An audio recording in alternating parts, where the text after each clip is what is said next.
सर्वमंगल मांगल्यम सर्वकल्याणकारकम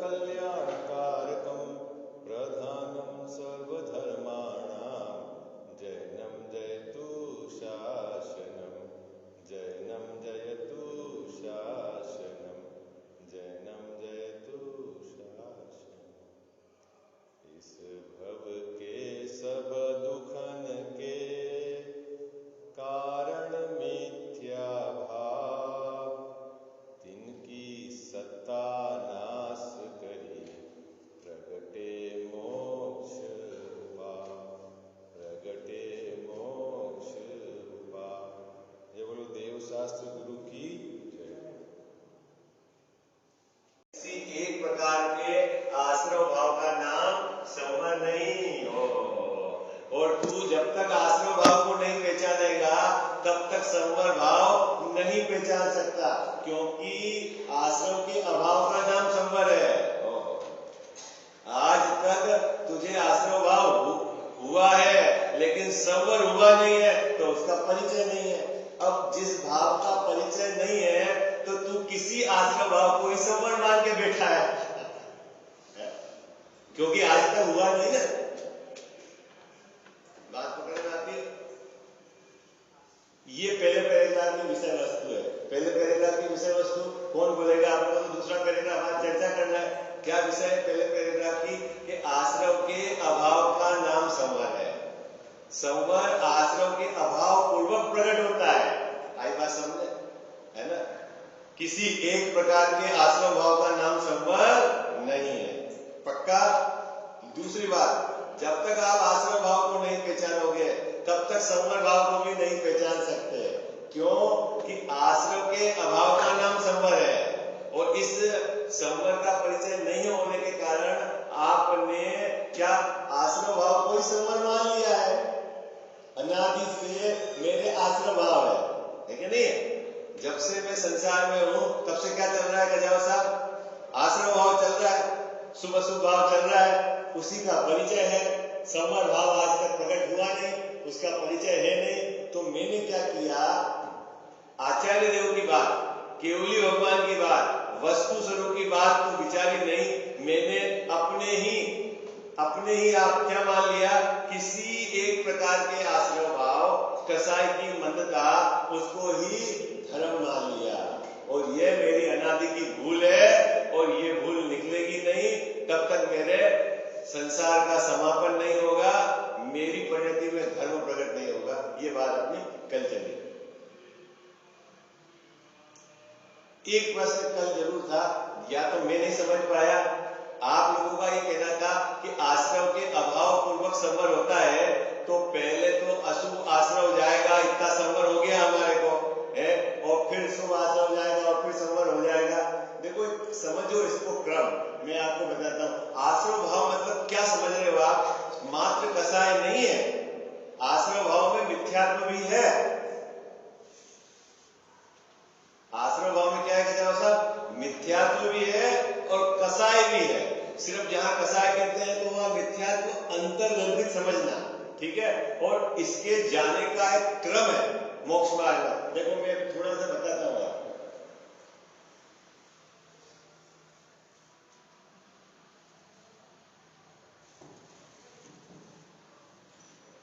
आश्रम भाव में क्या क्या लेना है अपने को? मिथ्यात्व और कसाय। तो क्या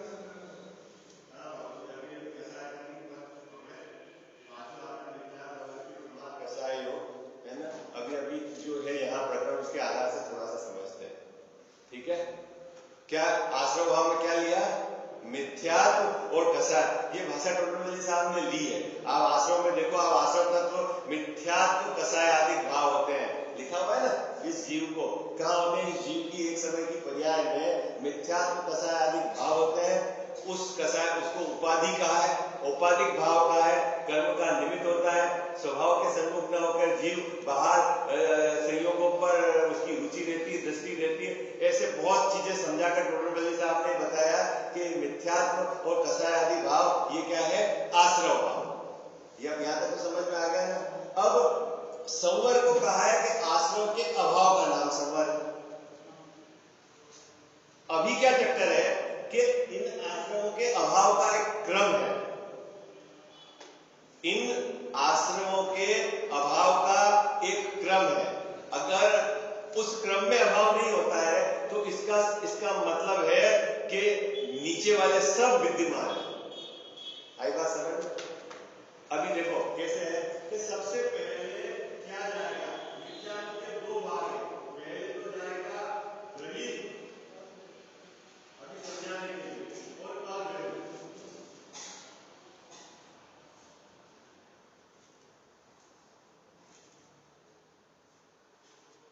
इसको भी आपको समझाने के लिए यहां लिख देता हूं अशुभ भाव और शुभ भाव कैसा है। ठीक है, सरल हो गई बात। क्या आश्रम भाव में क्या लेना, मिथ्यात्व और कसाय। अब अपन ने मिथ्यात्व को भी दो भागों में विभाजित किया है। एक किया है ग्रहित मिथ्यात्व, कुदेव, कुगुरु और कुधर्म का सेवन करना, यह है ग्रहित मिथ्यात्व, है ना। अग्रहित मिथ्यात्व जिसका अभी अपना विषय चल रहा है, सात तत्व संबंधी इस जीव को भूल।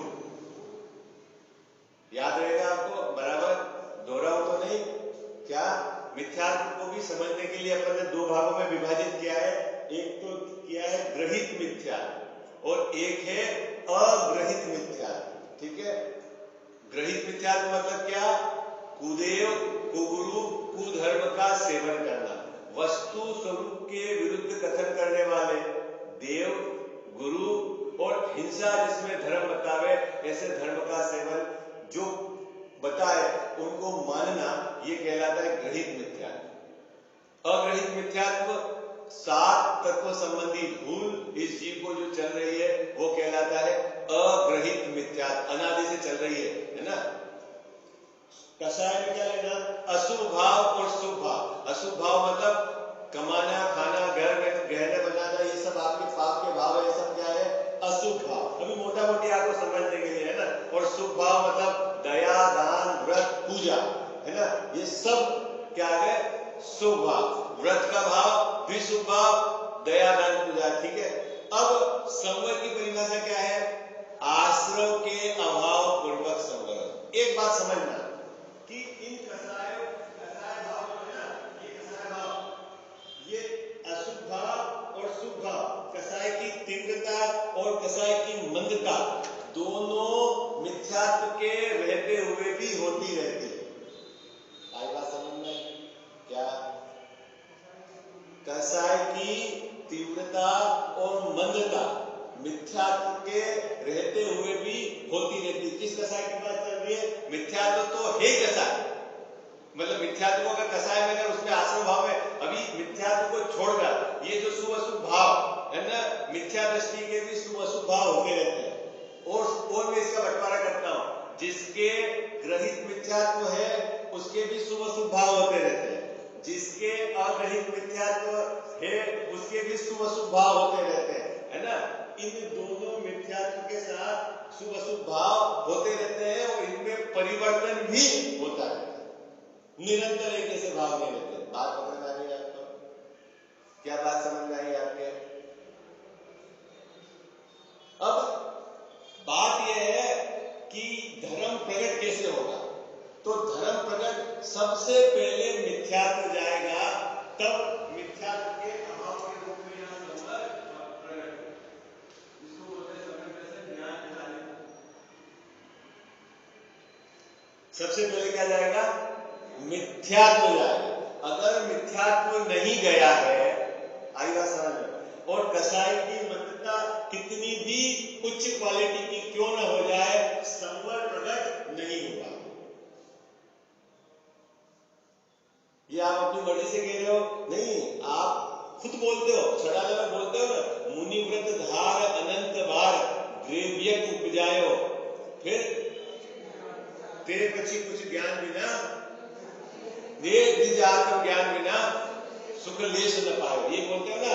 इसका मतलब है कि आपको मुनि व्रत मतलब व्रत, व्रत मतलब महाव्रत, महाव्रत का पालन मतलब शुभ भाव, इतनी उच्च क्वालिटी का शुभ भाव हुआ, उसके बावजूद भी आपकी परिणति में धर्म प्रकट नहीं हुआ। कसाई की तो मंदता बहुत हुई। किस प्रकार की मंदता हुई कि शरीर को चीर के उसमें यदि नमक भी डाले तो आंख का कोना लाल न हो, इस प्रकार की कसाई की मंदता हुई। और बाहर में महाव्रतों का 28 मूल गुणों का निरतिचार पालन किया, लेकिन हमारे समर प्रकट क्यों नहीं हुआ? क्यों नहीं हुआ? कारण क्या है कि मिथ्यात्व विद्यमान था। आई बात समझ? कसाई की मंदता थी उच्च क्वालिटी की। यहाँ टोटल साहब कहेंगे सम्यक दृष्टि जो है श्रावक, वो तो कहां तक जाएगा? 16वें स्वर्ग तक। अभी आगे अपन पढ़ेंगे प्रकरण में। और महाव्रत को जिन्होंने अंगीकार किया है, कौन से? द्रव्यलिंगी मुनि, वो 90वें ग्रेड तक। इसका मतलब है कसाई की इतनी मंदता हुई और धर्म बुद्धि पूर्वक महाव्रत को लिए। आई बात समझ में? और गुरु की आज्ञा के अनुसार उनका बिल्कुल दृढ़ता से पालन किया, लेकिन क्या मिथ्यात्व विद्यमान था। तो मिथ्यात्व विद्यमान है तो संवर प्रकट नहीं होगा। क्यों? कि क्रम में सबसे पहले मिथ्यात्व जाता है। आई बात समझ? सबसे पहले क्रम में अभाव किसका होता है? मिथ्यात्व का अभाव होता है। मिथ्यात्व के अभाव बिना सबसे पहले संवर प्रकट नहीं होगा, भले ही कसाई की किसी भी प्रकार की मंदता क्यों न हो। ठीक है, तो आपके चित्त में ये बात बैठी है कि अभी हमारे अशुभ भाव से शुभ भाव हो रहे हैं, तो चलो अशुभ का अभाव हुआ और हमारे उतनी संवर प्रकट हो गई, तो उस गलती में मत रहे।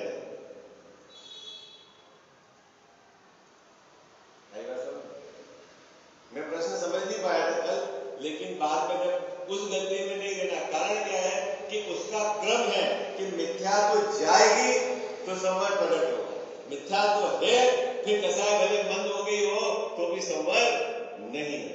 बात समझ में आ गई आपको? अब मिथ्यात्व में भी दो विभाजन है, एक ग्रहित मिथ्यात्व और एक है अग्रहित मिथ्यात्व। जब तक ग्रहित मिथ्यात्व है, अग्रहित मिथ्यात्व सुरक्षित है। जब तक ग्रहित मिथ्यात्व है तब तक क्या है? अग्रहित मिथ्यात्व सुरक्षित है। तो सबसे पहले क्या जाएगा? ग्रहित मिथ्यात्व जाएगा।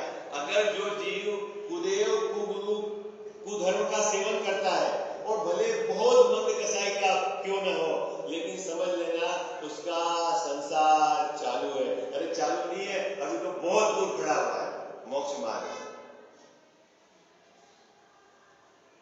क्रम है।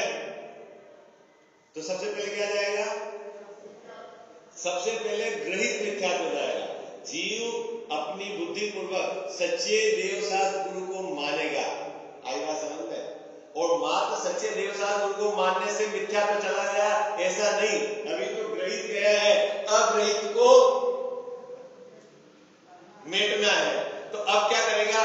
ग्रहित तो सबसे पहले जाएगा, उसके बाद आगे की भूमिका में ये जो शुभ अशुभ भाव होते हैं, इससे भिन्न अपने स्वभाव की रुचि करेगा, उसकी सन्मुखता से। आई बात समझ में? ये जाएगा, क्या जाएगा? मिथ्यात्व जाएगा। अपने को इसकी रुचि है, स्वभाव की रुचि नहीं। पाप पुण्य भाव की रुचि है, स्वभाव की रुचि नहीं। और जो स्वभाव की रुचि पूर्वक चलेगा तो इस पर चोट होगा। इसकी रुचि रहेगी शुभ भाव, पुण्य भाव हो गया तो अच्छा है, अरे पाप भाव हो गया तो बिल्कुल गिड़गिड़ाया। इधर की रुचि है, इसका मतलब समझ लेना कि इधर कोई चोट पड़ नहीं रही।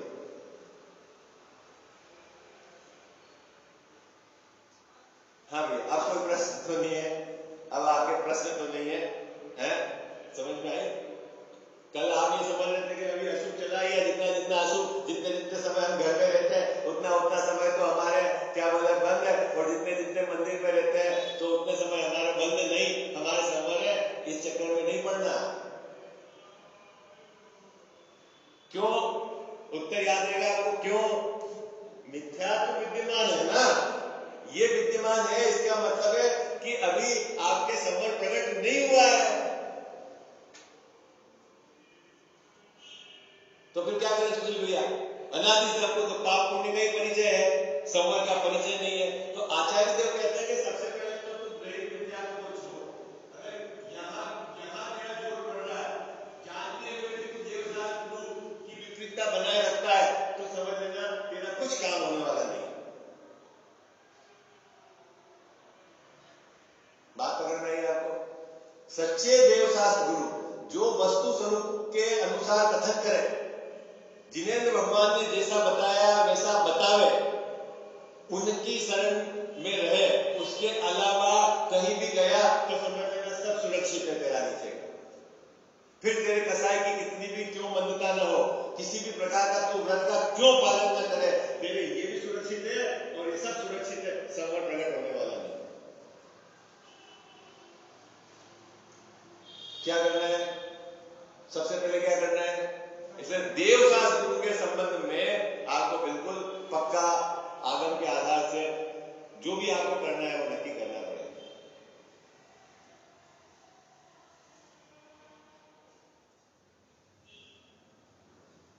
उनके प्रति का श्रद्धा का भाव में क्या, उनके सन्मुख जाना कैसा, दोनों विद्यमान है। आई बात समझ में? तो सबसे पहले क्या जाएगा? ग्रहित विद्या जाएगा। उसके बाद क्या होगा? फिर उसके बाद इन शुभ अशुभ भाव से रुचि हटकर स्वभाव की रुचि होगी। वो कैसे होगी? कि जब इसको स्वभाव का परिचय होगा। वो स्वभाव का परिचय कैसे होगा? कि तूने इनको छोड़कर सच्चे देवशास्त्र उनके पास गया ना, वो तेरे को बताएंगे तू कैसा है, उनकी देशना है, उसमें यह बात आएगी। और ये भी बताएंगे कि ये दोनों आश्रम भाव है और तू इनसे भिन्न है, और तेरे को इधर का रस नहीं होकर इधर का जो हो, मैं ज्ञानानंद स्वभावी हूं, मैं परम पारिणामिक भाव हूं, मेरे में कसाई ने आज तक प्रवेश किया ही नहीं है, मैं एक रूप रहने वाला हूं। ऐसा जैसे जैसे तेरे को स्वभाव की महिमा आएगी, इधर की रुचि हटी, इसकी रुचि की तीव्रता में ये काम होगा।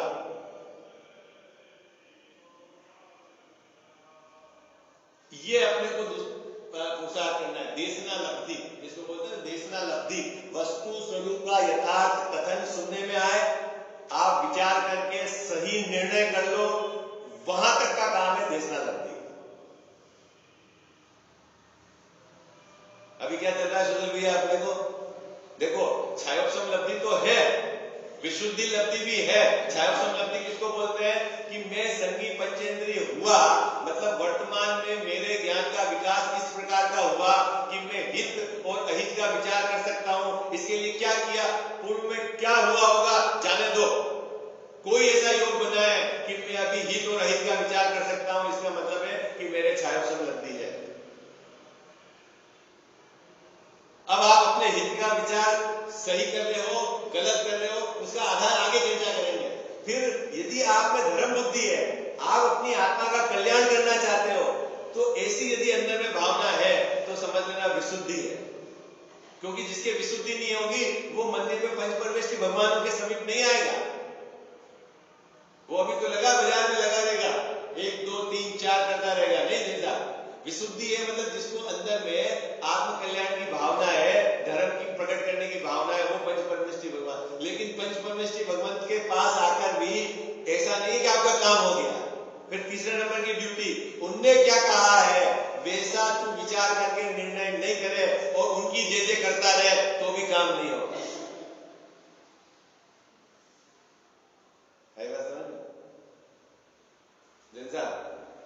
उनकी जे करता रहे और उन्होंने जो कहा है, क्योंकि तू देशना लब्धि में प्रवेश नहीं कर रहा।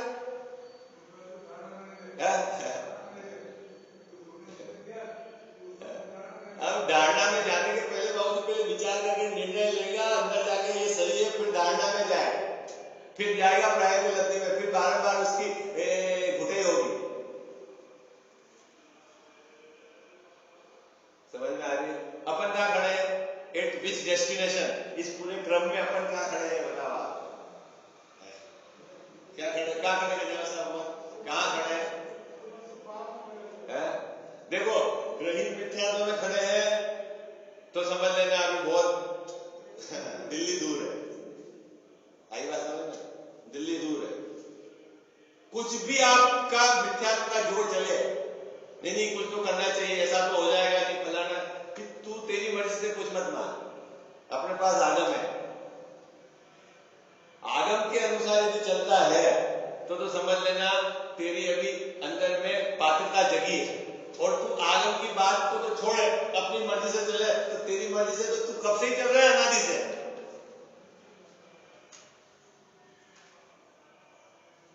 हाँ? और दूसरी बात और है, भीड़ को देख के धर्म नहीं होता, धर्म तो सही तरीके से ही प्रकट होता है। ये बात समझ में, भीड़ से धर्म का कोई लेना देना नहीं रहता है ना, किधर भीड़ ज्यादा है किधर भीड़ कम है, कौन क्या करता है, सही मार्ग तो एक ही है, उसी विधि से काम होगा और जो चलेगा उसी के होगा। आई बात समझ, किस झंडे के नीचे खड़े हो उससे कोई लेना देना नहीं है, चाहे आप 13पंथी हो, चाहे आप 20पंथी हो, चाहे आप मुमुक्षी हो, उससे कोई लेना देना नहीं। पहले ग्रहित मिथ्यात्व जाएगा और फिर इस अग्रहित मिथ्यात्व की भूमिका में देशना लब्धि से आप ये विचार करेंगे क्या कि आश्रम भाव शुभ अशुभ भाव है, इससे मेरा स्वभाव जुदा है, मेरे स्वभाव में आश्रम भाव का आज तक प्रवेश हुआ ही नहीं है, मैं तो परम परिणामिक एक ज्ञान भाव हूं। ऐसा अपने ज्ञान स्वभाव की उन्नता आएगी, उसकी रुचि होगी, उधर का जोर होगा, तो फिर क्या है, इधर से धारा इधर चलेगी। और अभी आपको पुण्य पाप भाव का जोर है तो समझ लेना आपको आश्रम भाव की रुचि है। अब प्रश्न है कि इसको पुण्य पाप भाव का जोर क्यों है, बार बार इसको पाप भाव से पुण्य भाव में क्यों जाता है, तो इसने एक मिथ्या मान्यता चल रही है। क्या मिथ्या मान्यता चल रही है कि पुण्य भाव धर्म है और पाप भाव अधर्म है। और आचार्य देव कहते हैं कि धर्म और संवर इनके पुण्य पाप भाव से जुदा है, उसकी जाति ही अलग है।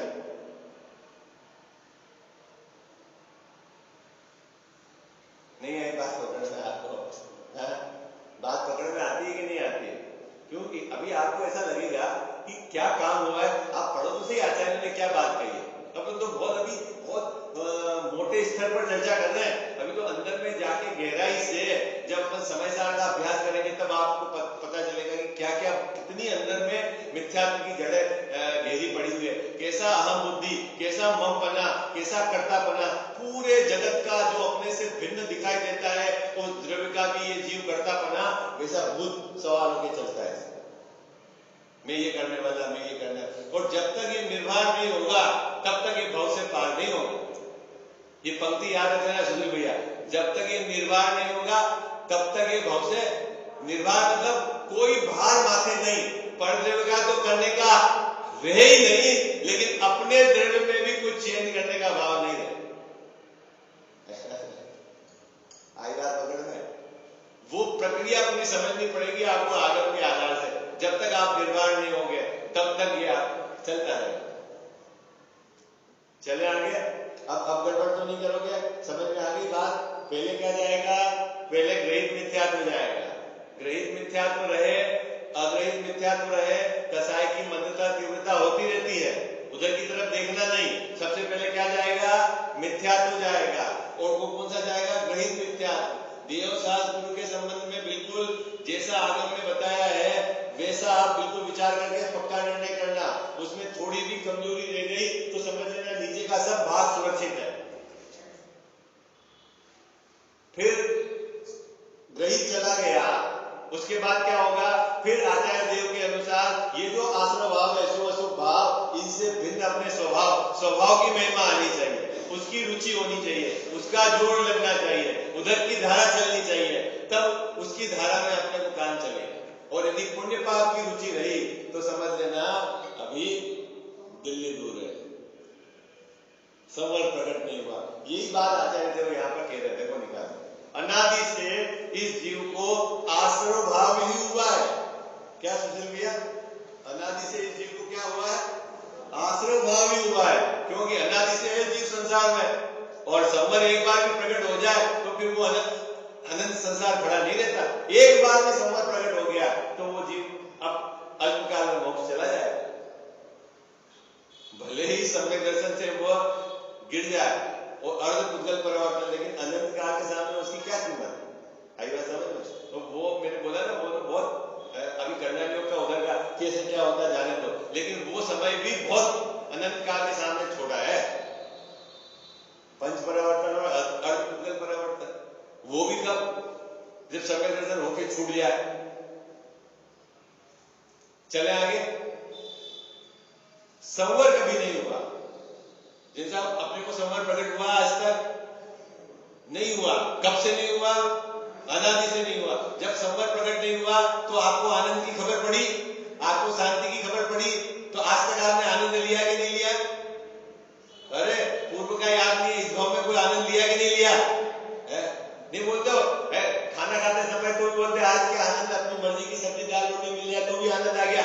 और तो हमारे उधर तो गांव में ऐसा रिवाज चलता, पूजा होती है आज के आनंद की जाए, पूजा होती है ना, पूजा भगवान, फिर आज के आनंद की। तो आनंद लिया कि नहीं लिया? इसने पूजा का आनंद लिया कि नहीं लिया?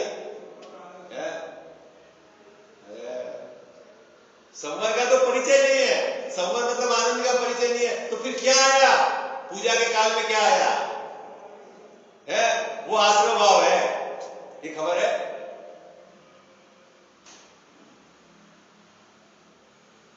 अरे क्या कुछ बात समझ में आ रही है? कठिन तो नहीं लग रही है आपको?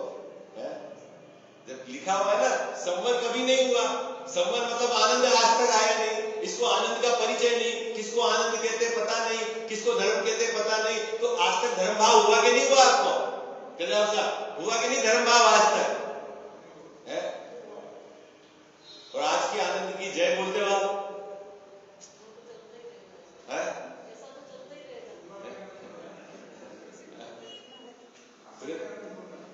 इसीलिए संवर होना भाषित नहीं होता, इसलिए इसको संवर होना पता नहीं। हुआ ही नहीं तो बेचारे को क्या पता चले आनंद किसको कहते हैं, है ना चिंता? हुआ ही नहीं तो आनंद किसको कहते हैं? परिचय नहीं है। तो अभी इसको लग रहा था घर का मकान नहीं है, घर का बना लूंगा तो सुखी हो जाऊंगा, आनंद आ जाएगा, और घर का बन गया तो आनंद आए। आनंद की खबर नहीं है इसको। आनंद आता है कि नहीं आता है? बढ़िया गाड़ी ले लेंगे तो आनंद आ जाएगा, गाड़ी पुरानी हो गई तो गाड़ी का आनंद की खबर है इसको? कहते आज तक आनंद हुआ ही नहीं इसको, तो आनंद की खबर क्या है उसको? फिर क्या करता है? ऐसी गड़बड़ी में क्या होता है? संवर से देखो, संवर होने पर सुख होता है, वह भाषित नहीं होता, और संवर से आगामी काल में दुख नहीं होगा, वह भाषित नहीं होता। कितनी सुंदर बात कि संवर होगा तो आगामी काल में दुख नहीं होगा, ये प्रकट होगा तो दुख नहीं होगा, और ये दोनों रहेंगे तो दुख होगा। समझ में आ गई बात आपको? बोलो, कोई बात पकड़ में आती है कि नहीं आती है? ये अपने को अंदर में धारा चलती है कि नहीं? क्या संवर होगा तो सुख होगा, और संवर नहीं तो दुखी होगा। ये आती, हमने क्या बात रखा? इसमें से ये होगा तो सुख होगा, ये होगा तो दुख होगा। अरे ये होगा तो सुख होगा, और ये दोनों होंगे तो दुख होगा। हो गया, समय पूरा हो गया। विषय तो आज पूरा करना था आपने। पैराग्राफ पढ़ ले। आप घर पे पढ़ते हो तो आपको बात पकड़ में आती है कि नहीं आती? यहाँ जैसे अपन चर्चा कर रहे हैं, ऐसा शांति से बैठकर आधा एक घंटा स्वाध्याय करना, तब अंदर से आनंद आएगा आपको। क्या बात है? पर अभी तो समय ही समय है। सब 60 साल से ऊपर वाले अधिकतर है अपने पास। मटेरियल मतलब जो घर से भी रिजेक्टेड है और बाजार से भी रिजेक्टेड है। वही मटेरियल है ना अपना, और शरीर से भी रिजेक्टेड है। नहीं, 5 इंडिया सिटी हो गई है। घर वालों ने कहा बाबा जी घर बैठो, आप काम नहीं है? अब उसके बाद भी यदि 1 घंटा में स्वाध्याय नहीं हो गए तो कैसे काम करे? बोलो आप, नहीं सुशील हुए? देखो राग की कितना जोर है कि सब कुछ इसको सामने दिखता है तो भी उसको ये खबर नहीं पड़ती है। ऐसी स्थिति है भाई, है ना? विशेष चर्चा पर करते हैं।